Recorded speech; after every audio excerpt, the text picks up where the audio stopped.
రాష్ట్రంలో hot topic అయిన విషయం ఏంటంటే శ్రీవారి లడ్డు, అదే తిరుమల లడ్డు. తిరుమల లడ్డు అసలు నిజంగా కొవ్వు కలిసిందా లేదా అనేది కూడా సీట్ రిపోర్ట్ ఇచ్చింది.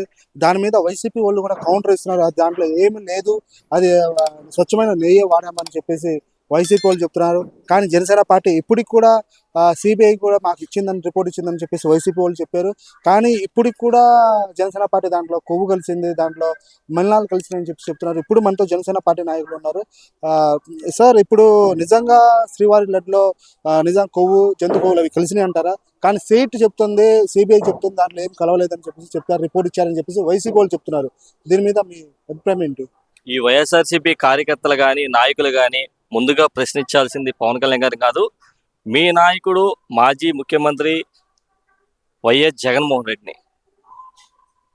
సుమారు 60 లక్షల టన్నుల నెయ్యి పాలు వాడకుండా కెమికల్స్తో తయారైన కల్తీ నెయ్యిని, అది నెయ్యే కాదు కల్తీ దాన్ని సుమారు 20 లక్షల లడ్డూలకు పైగా దాంట్లో కలిపి భక్తుల మనోభావాలను దెబ్బతీసిన వ్యక్తి వైఎస్ జగన్మోహన్ రెడ్డి.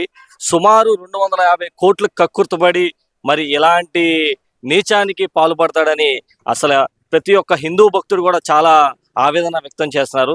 కాబట్టి ఈ వైఎస్ఆర్సీపీ నాయకులు కానీ కార్యకర్తలు కానీ ముందుగా మీ గుండెల మీద చేసుకొని మీ వైఎస్ జగన్మోహన్ రెడ్డిని మీరు ప్రశ్నించండి. 250 కోట్లకి మీరు కక్కుర్తుపడి తిరుమల తిరుపతి దేవస్థానంలో లడ్డూల్లో మీరు నెయ్యి అని చెప్పి కల్తీని కలిపిన మాట వాస్తవా కాదా అని మీ జగన్మోహన్ రెడ్డిని ఈ వైఎస్ఆర్సీపీ కార్యకర్తలను ప్రశ్నించవలసిందిగా కోరుచున్నాం. ఇప్పటికీ సిబిఐ మరి దర్యాప్తులో కూడా అది దాంట్లో ఎలాంటి కల్తీ జరగలేదని చెప్పేసి వాళ్ళు బహిరంగంగా అని చెప్పారు. సిబిఐ రిపోర్ట్ కూడా ఇచ్చిందని చెప్పి చెప్తున్నారు. కానీ మీరు ఇప్పటికి కూడా కల్తీ జరిగింది అని చెప్పడానికి నిర్ధారణ అయిందా? ఖచ్చితంగా సిబిఐ ఇచ్చిన రిపోర్టు ప్రకారం సుమారు 30 మంది నిందితులను గుర్తించారు. ఈ 30 మంది నిందితుల మీద ఛార్జ్షీట్ కూడా చేస్తున్నారు.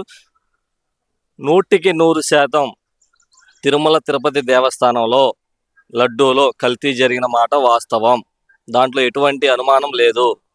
అందుకే ఇప్పుడు అది సిబిఐ కూడా దర్యాప్తు చేసినప్పుడు దాంట్లో ఎలాంటి కల్తీ లేదు.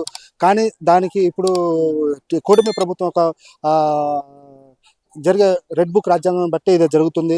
కానీ ఇప్పుడు దానికి డైవర్స్ పాలిటిక్స్ చేయడానికే అంబటి రాంబాబు గారి ఇంటి మీద కానివ్వండి, జోగి రమేష్ మీద ఇంటిపై దాడి చేయడానికి కారణాలని చెప్పి చెప్తున్నారు. దాని మీద మీ కామెంట్? ఖచ్చితంగా ఇది మటుకి ఇంటి మీద దాడి చేయడం అనేది మేమైతే దాన్ని సహించట్లేదు. కానీ అలాంటి నేతృత్వం నేర్పిందే వైఎస్ఆర్సీపీ పార్టీ. మీరు గతంలో 2019 నుంచి 24 వరకు చూడొచ్చు. అరే, తెలుగుదేశం కార్యాలయం లోపలికి వెళ్ళి అద్దాలు పగలగొట్టి ఫర్నిచర్ ధ్వంసం చేసి అలాంటి ప్రతి చర్యకి ప్రతిచర్య అనేది ఉంటుంది. వాళ్ళు చేసిందే వాళ్ళకి వస్తుంది అన్నమాట. కర్మ అనేది ఖచ్చితంగా ఉండదు కదా, కర్మకు ప్రతిఫలం వాళ్ళకి అదే అందింది.